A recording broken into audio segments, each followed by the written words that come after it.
Welcome to the Frisco podcast. I'm your host, Scott Ellis, and today we are joined by Jeff Gotte from Practical Fitness. Jeff, welcome to the show. Thanks, Scott. It's good to be here. Good to have you here. You know, fitness is a big topic this time of year because it is summertime, and if you don't already have your beach body, you might still be working on it. But there's also a side of this that is, I think we're seeing more and more of, where it's not just about looking good and feeling good, but it's also about being genuinely healthy. And I know as I've gotten older, the aesthetics have become a little less important than the actual maintaining my health and fitness and wellness overall. And that seems like it's an important focus for you guys as well. Is that fair to say? It is. You know, Scott, the thing of it is you're exactly right. People are becoming much more consciously competent of the importance of being healthy. Now, you know, what our goal really is at Practical Fitness is, you know, the broadening scope is to simplify that path to exercise results, whatever that may be for the individual. You know, whether it is the aesthetics or it is the functional ability, you know, our goal really and truly is to allow it to be doable. Okay, so let's talk a little bit about that, because obviously we've done some articles that talk about Practical Fitness. I've had a chance to learn a little bit more about you guys, but I'm sure that our audience is not going to be as familiar with why you guys are different than any number of other fitness options that they have around Frisco. So let's talk a little bit about how you operate, and then we can get into the mechanics of what people might actually do when they come to you. Perfect. Yeah. So what makes us different and what really allows us to be who we are is, as I mentioned, you know, our focus is simplifying that path to your exercise results. And the way that we do that is through a private one-on-one setting in a strength training studio. Our studios on average are about 1,300 square foot. It is literally you and the trainer professional, and that's it. We execute 30-minute sessions, exercise sessions. We really pride ourselves on being safe, practical, obviously, and effective. And we do so by customizing and personalizing every single one of your workouts around not only your capabilities and abilities, but also whatever your goals are. And we see those morph, you know, over a period of time. You know, it's fair to say that the majority of our clients become clients for forever. You know, we've been in business for 9 years, and most of our clients have been clients for, you know, 6 to 7 years. Of course, we are new here in Frisco. But it's like brushing your teeth. You know, they realize that it's something that they see a difference in their body, not only their visits to the doctors, but also their ability to be functional. And it's neat to see those goals that individuals have morph from, as you mentioned earlier, usually, I just need to be healthy, or have the hip replacement that I need to gain more functional ability in, to very quickly going, well, you know what, I think I'd feel much better if I lost 16 pounds or whatever it may be. So it really is customizable to the person, and our focus is to, again, make it simple. You know, simplify the process to your exercise results, because life is complicated, and the majority of the individuals that come to us are busy. They don't have time, whether that's with their business or their family, and we try to make it something, and do make it something that is doable. So the name is Practical Fitness, but that also sounds like a promise. And based on what you've just described, I think you guys are hitting the nail on the head. It is harder and harder for people to squeeze in the time. I know I got a Peloton because I've been so busy for the last year that I just wanted something. I stuck it in my office just so that I would do something on a regular basis and eliminate any possible excuses for not doing something at least. But people don't necessarily have to work out a ton to get results, and it sounds like you were taking them down a path that is trying to maximize the results they get in the time they're going to spend with you. So talk a little bit about that. How much should people work out? How much do they need to work out? And maybe even take it to the other extreme. How much can they work out with you guys before it's overtraining or overkill for what they're trying to do? So great question, Scott. So, you know, at Practical Fitness, we will not train our clients any more than twice a week for 30 minutes. And that's a shock to a lot of people. You know, our clients come to see us once or twice a week for 30 minutes. And that really comes down to their availability, their means. But people have this misunderstanding that exercise results come from volume or the amount of time I invest in the process. when in reality, that's not the case. And that's not just me saying this. This is, exercise physiology. We don't claim to know everything at Practical Fitness, but we have degrees, we have years of experience. I taught at Texas State University for a couple of years, so this isn't something we decided to do yesterday. Everything that we do is based upon science, proven application, and in reality, exercise results come from progressively overloading the body, recovering, and then reapplying. So the results come from the recovery process, not necessarily exercise. So at Practical Fitness, individuals come in, we have a intense exercise session for 30 minutes. And when I say intense, that intense is relative to the individual. We train individuals currently from 13 to 93, functional, non-functional, so when those individuals come in, it is a challenging 30 minutes relative to them. But it is only 30 minutes. So individuals can see great results from strength improvements to blood insulin sensitivity increasing. We've had individuals come off of type 2 diabetes meds, hip replacements, knee replacements, you name it. You can deliver exercise results in a much more time-efficient manner than most individuals do so or care to. Not to say that it's wrong to do it the other way. It's just whenever you're exercising 5 to 6 to 7 days a week in an effective manner, there are so many more variables that have to be controlled in order to keep that equation safe and effective, plain and simply put. So. Okay, that makes a lot of sense, and I'm sure a lot of people will be glad to hear that. I'll admit it's a mindset that I have a hard time overcoming as well. I always feel like I need to be doing this every single day. I need to be spending an hour a day doing this, and it sounds like I'm as guilty as anybody else of. Yeah, you're right, that Scott. mindset. And I'll say this: it's not that it's a guilty mindset. It's just that that's the mindset that we typically have because our culture really is driven by more is better, and in some cases that's true.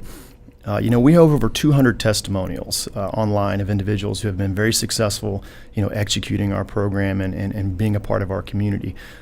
It's one of those things to where we don't, it's not your knowledge to know, if that makes sense. It's not what you dig, at the end of the day, we're a resource for our clients and we're allowing them to understand that, yes, if you want to exercise 7 days a week and you have the time and the ability to do so, and your body allows you to, then do so. But you can see very meaningful, life-changing results by being very direct with your actions and being very guided and being measured. We pride ourselves on being extremely measured, and I think you will appreciate this statement, but if you can measure something, you can manage it. And we do that from a standpoint of making sure that every time an individual walks through our door, we know exactly what their goals are, what they've done, what they did, and where they're heading.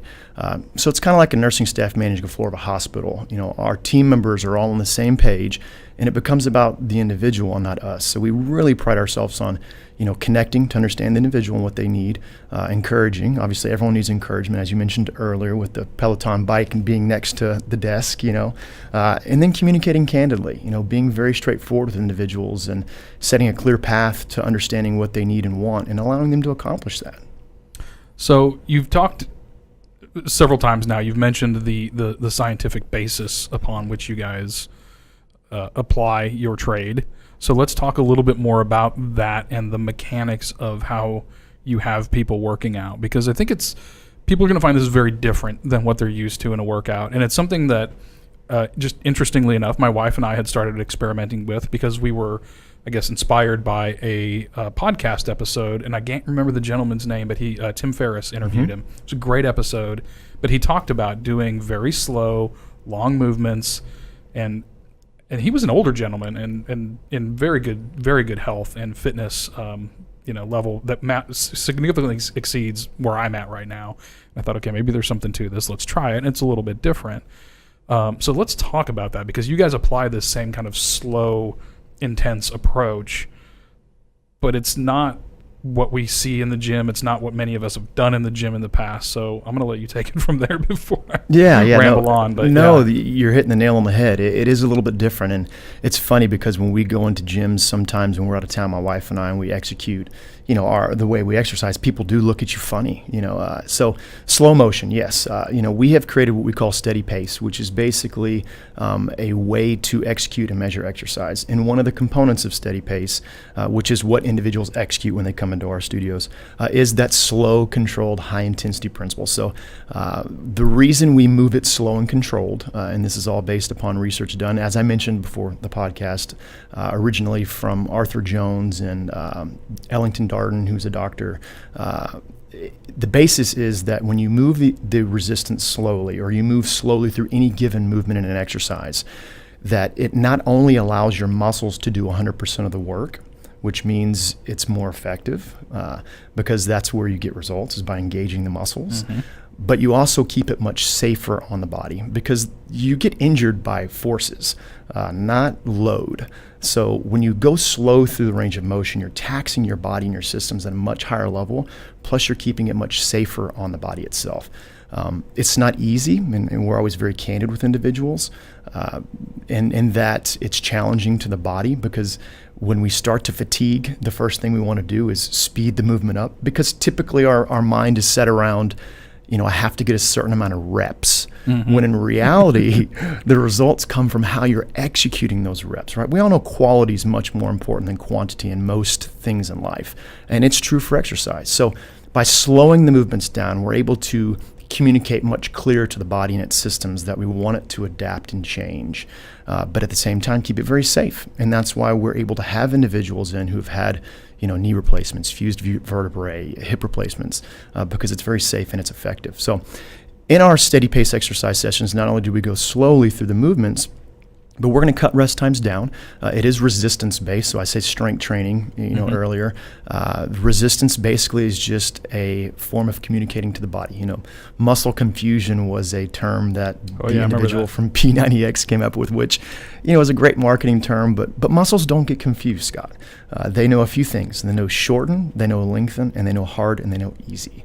Plain and simply put, we use resistance as a way to continue to clearly, progressively overload and communicate to them. And it allows us, with the machines that we have in our studios, to be much more measured, to allow someone who's not very coordinated, not very familiar with exercise movements, to execute something that's going to be meaningful and change their body in a way that's safe and effective. It's a 30-minute exercise session. We cut rest times down. We slow movements down. We meet the individual's body where it's at, and deliver results. Yeah, and I think people would find very quickly that if you're taxing your body, if you're working for a full 30 minutes, very, very close to it, right, minimal rest, that is a lot of time for your body to be under load, and you can absolutely break those muscles down to give them a chance to recover and build back up. It does not have to be a long period of time. Well, and you, again, hitting the nail on the head, the time under tension that you're actually getting in these 30-minute sessions typically far outweighs the time under tension an individual gets in a typical 45-minute to 90-minute session, because literally your muscles are engaged almost the entire time.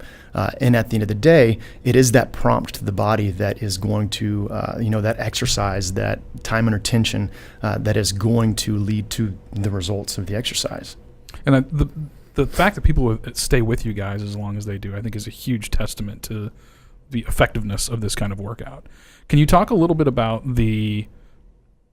why is it that the slower movement with longer time spent under resistance is more effective? Can you get into the physiology a little bit? Yeah, for sure. I just want to nerd out with you here on the science. Definitely. Let's do it. So what we do that's a little bit different with our steady pace is we're not only mechanically loading individuals, but we're also metabolically loading individuals. So what I mean by that is, we have the resistance. So the actual fibers of the muscle itself are being loaded from the resistance, which makes it harder for the muscles to work, obviously, which then prompts the adaptation. But by keeping that time under tension for a period of time, we also tax the metabolic systems, which basically is your metabolism. So we have two pathways of our metabolism. We have our anaerobic subsystem and our aerobic subsystem. And it's important to tax both of them. So your anaerobic subsystem, if you look at textbooks and all the above, has a capacity at its max around 45 to 90 seconds or so. And in order to truly prompt adaptation, you have to keep it under tension. Don't let it recover. So by taxing that anaerobic subsystem as well as extending sets sometimes as we do, you're able to tax the aerobic subsystem as well. So you see the mitochondrial density increase, which is, increases VO2 max. You see the insulin sensitivity increase because you're working that anaerobic system at a high level and truly draining those stores of glucose or sugar out of your muscles, which then prompts, the insulin sensitivity will prompt an individual away from type 2 diabetes, which is a big epidemic, which then allows you to distribute carbohydrates much more effectively into the muscle tissue away from fat cells. So, we don't just load people mechanically, we're loading them metabolically as well. And that's one thing that I think a lot of people are surprised about, is that you do get a cardiorespiratory aspect by giving that longer time under tension. Your heart rate will respond. You do get an elevated cardiorespiratory work because when muscles are working harder, they're dumping carbon dioxide into the blood by producing ATP, and the body has to clear that out. So that, in effect, elevates the cardiorespiratory system to clear that carbon dioxide out, then to deliver oxygen back to the muscles. So what we're in effect doing is we are loading your physiological systems from head to toe, mechanically and metabolically, which then prompts great change. The one misunderstanding is that, again, as I mentioned earlier, volume, we think that more is better. But in reality, there's a diminishing return. What we're looking to do in reality is prompt change. So we want to do really and truly just enough to prompt the physiological change of strength. So there's 5 components of physiological health: strength, endurance, flexibility, metabolism, metabolic health, and flexibility, composition. There we go. Flexibility, strength, composition, cardiorespiratory, and metabolic. So we want to prompt those changes, but at the same time preserve resources, because at the end of the day, again, as you mentioned earlier, results come in the recovery process. So if we're constantly draining our resources, then we're going to make it much harder for us to build our body back up in that recovery process. So the goal really is to prompt change but preserve resources, plain and simply put. I mean, you wouldn't want a car that had 500,000 miles on it. You want one that has 5 miles on it. Plain and simply put. Right. It's not rocket science, but it's science. You want to prompt change to the body in a manner that preserves it, and then give it the resources it needs to recover. So, we have a few mantras, at Practical Fitness, and one of them is, exercise intensely, infrequently, and move frequently at a low intensity, because active rest is very important. If you sit in a chair all day long, every single day, it is, not as good for you. And there's many research articles that have come out recently. Guilty. Yeah, that's right. Than it is to be moving. And actually that movement in between, exercise and reality increases blood flow, helps the recovery process, called active rest. And it's great for the body. But people confuse movement and exercise a lot of times. Exercise in reality, to be candid, if you're doing it as effectively as possible, it's not always fun because you're challenging your body. If your body can do something, there's no reason for it to adapt. Right. It can do it. So you have to challenge the body in an environment that is safe, an environment that is led, measure it, take care of business between sessions, and then reapply. And people are typically, as you mentioned earlier, clients are clients for a long time. And they're clients for a long time for one reason, because we get them results. And people are typically really surprised at how quickly the results come.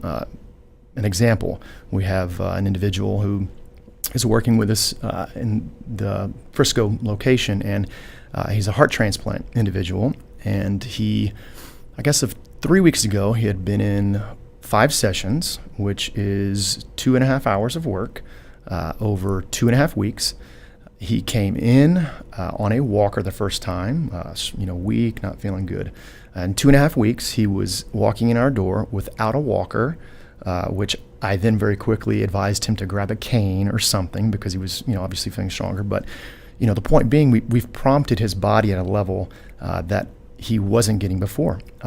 When they came in the door, his wife communicated to us that we would be getting a phone call from his physical therapist because they had their checkup this last week, and the physical therapist was blown away at his progress test-wise from his force place, his balance, being off the walker, and was borderline embarrassed that they'd been working with him for 12 months, and he had not seen the type of improvement. Now, and I can't guarantee that everyone's going to get off of a walker, but at the end of the day, we're prompting meaningful change to individuals, and it's not easy to do on your own. It's not, because again, exercising at a level that's effective is typically uncomfortable.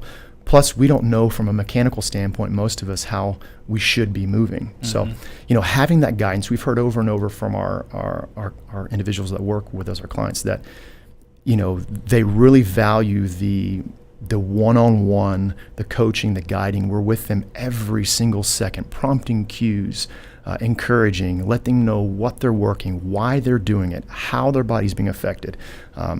So basically allowing them to show up, turn their mind off, and put forth effort to get the results that they are seeking.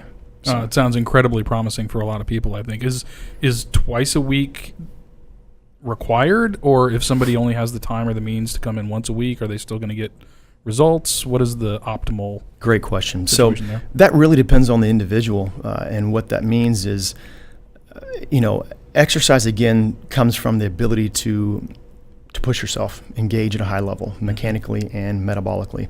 An individual will see great results from coming once a week if they haven't been doing it at a high intensity before. There's no ifs, ands, or buts about it. If an individual can come twice a week and their body is recovering from that first session, then it is obviously applicable to do so. What we tell our clients is, it's the recovery process that's the most important thing. If you're extremely sore because you're engaging with high levels of load and you're able to push yourself at a great level, then you need much more recovery time than an individual who's not using as much resistance when they're in and not pushing themselves as hard. So from a variable standpoint, the harder you push yourself, the more you stimulate yourself, the longer the recovery time you need. So we require 2 full days between any exercise sessions that we execute. So Monday, Thursday, Tuesday, Friday.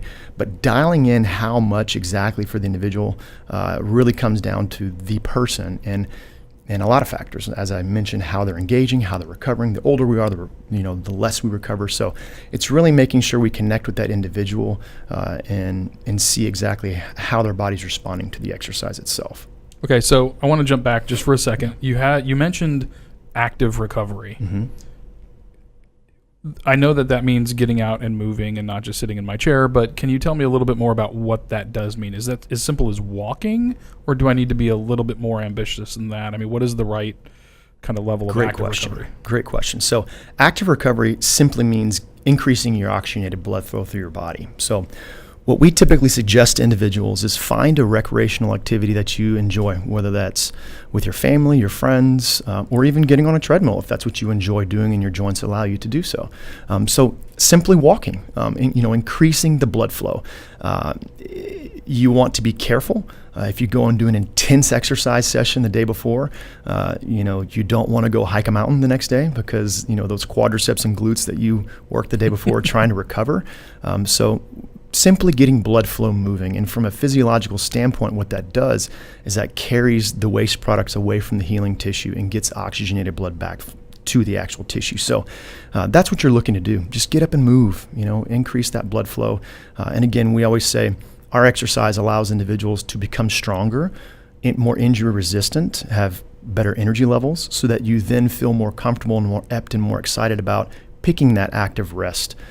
And going walking with your loved one or your friends or your dog, or picking a volleyball, recreational team, or whatever your time allows you for. So it comes down to the individual. And I think at the end of the day, having a team like ours that allows you to show up and say, hey, this is my life, and allow us to say, okay, well, this is what your active rest sounds like it should be, to have that guidance, because, simple is doable.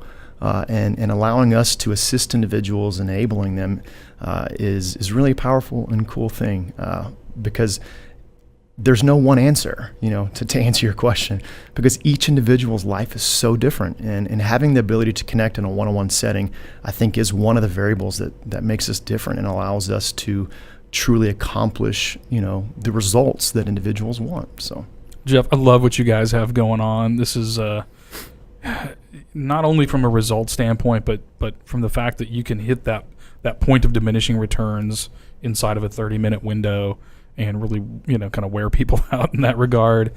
That's a huge, the time is so precious. And, as we all know in Frisco, there's so much going on, whether you're, you own your own business or you're running around town because you got kids and you've got all the kid activities going on, especially this time of year. Time can be hard to come by, and knowing that you can go in and get meaningful results in a couple of sessions a week, 30 minutes at a time, that by itself is huge. And then you stack the results on top of it and the long-term health benefits. And yes, that's why we're passionate about what we do. And I always challenge individuals, the individuals listening today, seek out the article that Kim wrote for you all. Yeah. She came in and experienced we'll herself. link that up in the show notes so everybody can find that easily. Or go online and look at the testimonials. If it sounds too good to be true, I understand. I get it. But don't listen to us. Go listen to the hundreds of voices that are saying, hey, look, you can do it this way. You can do it a lot of other different ways as well too. Yeah. But we just really have aimed at allowing that busy professional or that individual who doesn't seem like it's doable to really simplify that path, plain and simply put. So that's our pleasure. And being able to be a part of the Frisco community has been a great pleasure. So we're glad to have grateful. you there. This is a great opportunity and I think alternative for a lot of people that want to get healthier, that maybe have injuries that need to recover, that whatever the case may be, and especially if you don't have a lot of time. So by all means, go look up Practical Fitness. We're going to link you guys up in the show notes. You can always just go to lifestylefrisco.com and search Practical Fitness. You'll find content about them. But where else online can people find you, and how else can they get in touch? Yeah, so pracfit.com, so pracfit.com is our website. We also are on Instagram, Facebook, and obviously we have studio direct numbers and lines as well too. So we offer a no-cost consultation, so individuals always have an opportunity to come by and see what we're all about and experience Practical Fitness. We love spreading the good word and really allowing individuals to be able to accomplish goals. Good to know. We're going to encourage everybody to come out and give you guys a try then, and make sure they come see what it's all about. I think you'll like it. I've done a few workouts like this, and it is really surprising how much you can wear yourself out in 30 minutes. But when you're going that hard, even for a short period of time, it makes all the difference to have somebody there coaching you through it, because it's hard to push yourself to that level and stay safe while doing it. So please give these guys a call. Go see Practical Fitness here in Frisco. Jeff, thanks for coming on the show today. I could geek out and nerd out about the science of this all day long, but I'm afraid people would start tuning out after a while. So they just need to come in and work out and get that blood going again. So Scott, my pleasure. Thanks so much. I truly appreciate it. Thank you. Anything we can do to help out, you let us know, man. You bet. And to all of you out there listening, thank you very much for tuning into the Frisco Podcast. We'll talk to you next time.